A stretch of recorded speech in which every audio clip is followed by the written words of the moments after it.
Hello, everybody. It's Walter, your favorite historian, educator, professor, social studies extraordinaire, and blue collar scholar.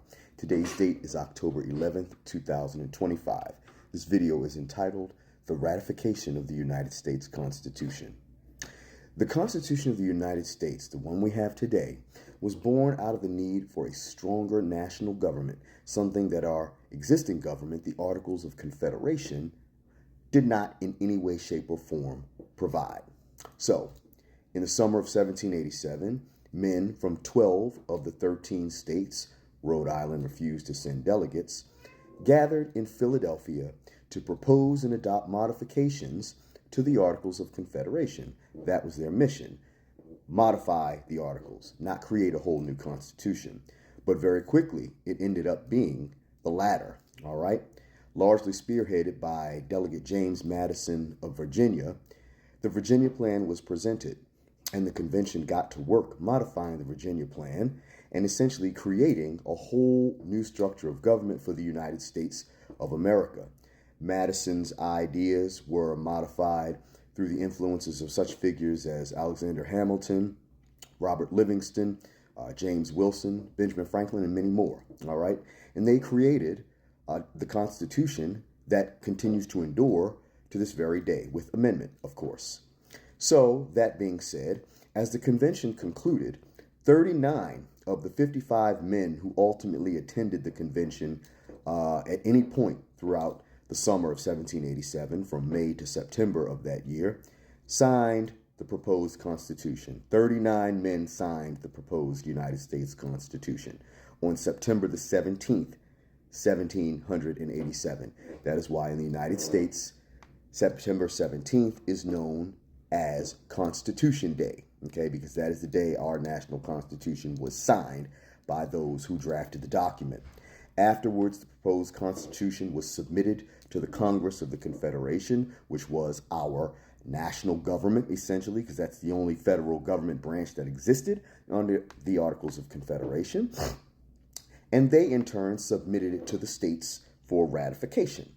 Now, almost immediately, an opposition faction rose up to the proposed Constitution in the state of New York, and these people were known as the Anti-Federalists.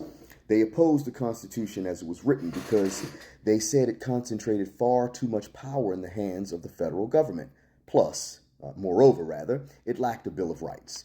And they began to publish articles and letters known as the Anti-Federalist Papers.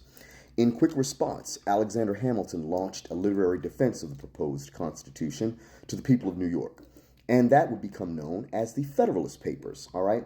He recruited two fellow collaborators, fellow founding father James Madison, as well as John Jay.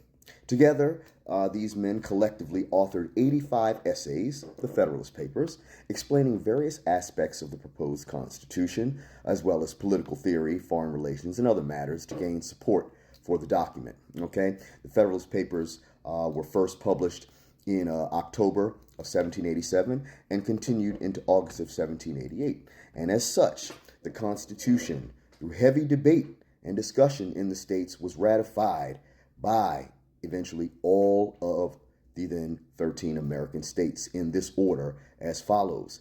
Delaware, number 1, September 7th, 1787, by a unanimous vote. Now, all of the states ratified the Constitution by way of conventions, okay, that either had to approve it or reject it. So Delaware is the first by a unanimous vote, December 7th, 1787. That's why they're known as the first state. Number 2, Pennsylvania, December 12th, 1787, by a vote of 46 to 23. Number 3, New Jersey, December 18th, 1787, by a unanimous vote. Number 4, Georgia, January 2nd, 1788, by a unanimous vote. Number 5, Connecticut, January 9th, 1788, by a vote of 128 to 40. Number 6, Massachusetts, on February 7th, 1788, by a vote of 187 to 168. That's a pretty close one right there. Number 7, Maryland, my home state, on April the 28th, 1788, by a vote of 63 to 11. Number 8, North Carolina, on May 23rd, 1788, by a vote of 57 to 46. Okay. Number 9, New Hampshire, on June the 21st, 1788, by a vote of 57 to 46. New Hampshire is important because under the terms of Article 7 of the proposed Constitution, at least 9 states had to give their assent to the document for it to come into effect. New Hampshire was the 9th and decisive state to ratify, bringing the Constitution into effect officially on the 21st of June, 1788. Okay? Number 10, Virginia, on June 26, 1788, by a vote of 89 to 79. Another close one. Number 11, New York, on July 26, 1788, by a vote of 30 to 27. Another very close one.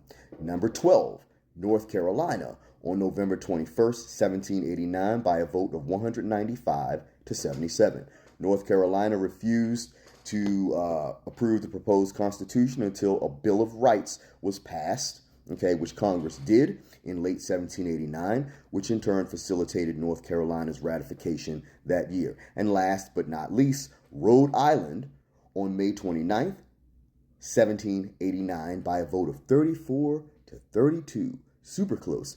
And Rhode Island had the same issues as North Carolina. They were concerned about a Bill of Rights lacking in the document, coupled with the fact that they were the smallest state, still are the smallest state, and feared their influence in any way, shape, or form would be destroyed under this new Constitution. All right. Essentially, Rhode Island had to be coerced into joining the American Union by way of economic pressure.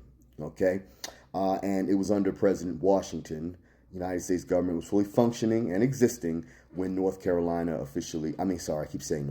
when Rhode Island officially ratified the Constitution, becoming the last of the 13 American states at the time to ratify it, all right? Bringing our full American Union into being and into complete existence and function, all right? So that, ladies and gentlemen, in sum, is the ratification of the United States Constitution, which to date has 27 amendments added to it from as originally written in Philadelphia in 1787. Okay? It was not designed to be a constitution to last for all times. It was designed to be a constitution that could turn our collapsed ship of state back over, keep it moving so we could get back to business as usual. All right? Which is why we have an amendment process to update the document to ensure that it remains viable for the eras in which it has existed.